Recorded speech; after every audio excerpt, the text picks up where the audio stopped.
അശാസ്ത്രീയമായ റോഡ് നിർമ്മാണം കാരണം പുളിങ്ങോം പാലാവയൽ റോഡിൽ അപകടം പതിവാകുന്നു. തിങ്കളാഴ്ച രാവിലെ 11 മണിയോടെ പുളിങ്ങോത്ത് നിന്നും പാലാവയലിലേക്ക് പോവുകയായിരുന്ന ബൈക്ക് യാത്രക്കാരൻ റോഡരികിലെ ഓവുചാലിൽ വീണു. ബൈക്ക് യാത്രക്കാരൻ പരിക്കേൽക്കാതെ രക്ഷപ്പെട്ടുവെങ്കിലും ബൈക്ക് പൂർണ്ണമായും ഓവുചാലിൽ വീണു. ടൗണിലെ ചുമട്ടുതൊഴിലാളികളെത്തിയാണ് ബൈക്ക് ഓവുചാലിൽ നിന്നും പുറത്തെടുത്തത്.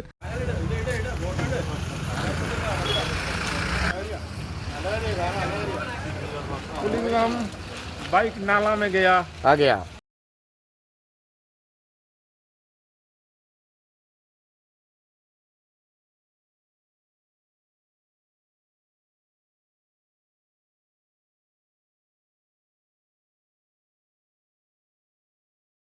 ഒരു മാസം മുൻപ് ഇവിടെ കാറും അപകടത്തിൽപ്പെട്ടിരുന്നു. പുളിങ്ങോം ടൗണിനും പാലാവയൽ പാലത്തിനും ഇടയിലാണ് ഈ അപകട മേഖല.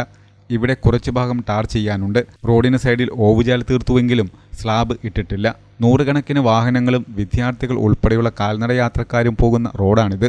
അധികൃതർ അടിയന്തരമായി നടപടികൾ സ്വീകരിച്ചില്ലെങ്കിൽ ഇനിയും നിരവധി അപകടങ്ങൾ ഇവിടെ ഉണ്ടാകും.